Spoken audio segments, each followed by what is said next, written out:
Hukum. Di sini saya akan mereview materi mata kuliah literasi digital dari pertemuan awal hingga akhir. Untuk yang pertama yaitu ada revolusi industri. Revolusi industri 4.0 adalah era digital yang mengintegrasikan teknologi cyber, otomatisasi, dan Internet of Things atau IoT dalam proses industri. Tujuannya adalah meningkatkan efisiensi dan produktivitas melalui teknologi seperti kecerdasan buatan atau AI, robotika, dan blockchain. Setelah itu ada Society 5.0, adalah konsep masyarakat super cerdas yang berpusat pada manusia, menggabungkan dunia maya dan fisik untuk menyelesaikan masalah sosial dan meningkatkan kualitas hidup dengan teknologi modern seperti AI dan IoT. Dan materi yang kedua yaitu ada dampak positif teknologi. Pengertian dan definisi dari dampak positif teknologi yaitu dampak positif teknologi merujuk pada manfaat yang dihasilkan dari perkembangan teknologi dalam berbagai aspek kehidupan manusia. Teknologi mempermudah aspek informasi, meningkatkan kualitas sumber daya manusia, mendukung kreativitas dan inovasi, serta membantu individu dan masyarakat menjalani kehidupan yang lebih produktif, inklusif, dan efisien dengan tetap memperhatikan aspek etika dan tanggung jawab sosial. Materi ketiga yaitu ada daging merujuk pada berbagai konsekuensi buruk yang timbul akibat penyalahgunaan atau penggunaan teknologi secara tidak bijak.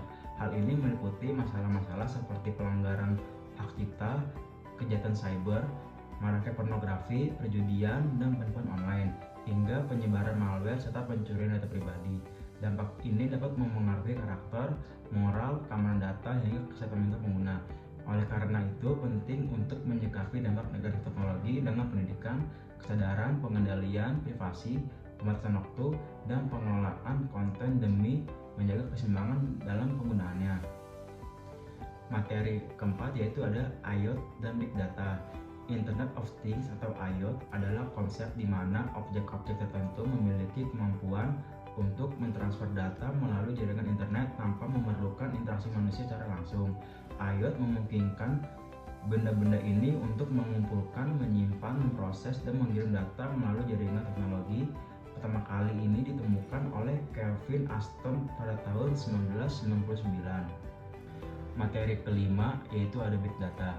Big Data adalah istilah untuk data jumlah sangat besar dan kompleks yang tidak dapat dikelola dengan perangkat lunak atau sistem database konvensional. Data ini terdiri dari berbagai format, baik yang terstruktur, semi-terstruktur, maupun tidak instruktur, dan seringkali mencakup volume besar, kecepatan tinggi, dan variasi yang luas atau 3V, volume, velocity, variety. Dan selanjutnya itu ada materi keenam yaitu ada e-commerce. E-commerce adalah penggunaan internet dan web untuk melakukan transaksi bisnis. Ini melibatkan transaksi komersial yang diaktifkan secara digital antara organisasi dan individu, di mana perusahaan terlibat langsung dengan konsumen melalui platform digital. Selanjutnya yaitu materi ketujuh yaitu etika di dunia berdigital. Etika dalam bermedia sosial adalah pengaturan internal diri untuk merugikan orang lain. Tujuannya adalah menghormati satu sama lain agar komunikasi berjalan harmonis tanpa ada konflik atau ketersinggungan. Selanjutnya materi ke-8 yaitu pemanfaatan teknologi digital untuk pendidikan.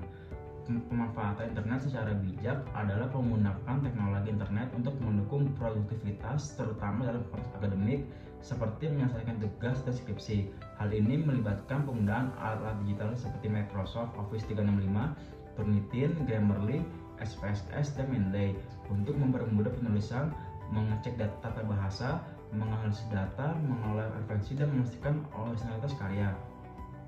Yang ke-9 yaitu ada materi tentang hoax. Alasan kita mengapa sering terkena hoax yaitu kecenderungan membagikan hoax disebabkan oleh berbagai bentuk kesalahan berpikir atau logical fallacy seperti yang pertama ada groupthink, menganggap sesuatu benar hanya karena didukung mayoritas. Yang kedua ada echo chamber, hanya mempercayai informasi yang sesuai dengan keyakinan pribadi. Dan yang ketiga ada overgeneralization, menyimpulkan sesuatu berdasarkan pengalaman atau fakta terbatas. Prasangka dan disinformasi yang tidak dikritisi dapat memicu konflik serius. Oleh karena itu, penting untuk berpikir kritis, memverifikasi informasi, dan bijak sebelum menyebarkan sesuatu. Dan yang ke-10 ada materi tentang UU ITE, Aturan Hukum Informasi dan Transaksi Elektronik atau ITE. Undang-Undang Nomor 19 Tahun 2016 mengatur tentang penggunaan dan pemanfaatan teknologi informasi serta transaksi elektronik di Indonesia. Tujuan utamanya yaitu adalah untuk memberikan perlindungan terhadap masyarakat dari penyalahgunaan informasi elektronik seperti penyebaran hoaks, penghinaan, pencemaran nama baik, dan penyebaran muatan kesusilaan atau kebencian. Dan yang ke-11 itu ada materi filter bubbles dan echo chamber. Filter bubble adalah filter bubble efek algoritma yang dirancang untuk menyaring informasi di media sosial berdasarkan kebiasaan dan preferensi pengguna. Selanjutnya, echo chamber. Echo chamber merupakan fenomena di mana seseorang hanya mendengar informasi atau pendapat dari kelompok dengan pandangan yang serupa. Oke, sekian review materi dari saya. Bila ada salah kata atau kesalahan, saya mohon maaf. Sampai ketemu lagi di pertemuan selanjutnya. Makasih.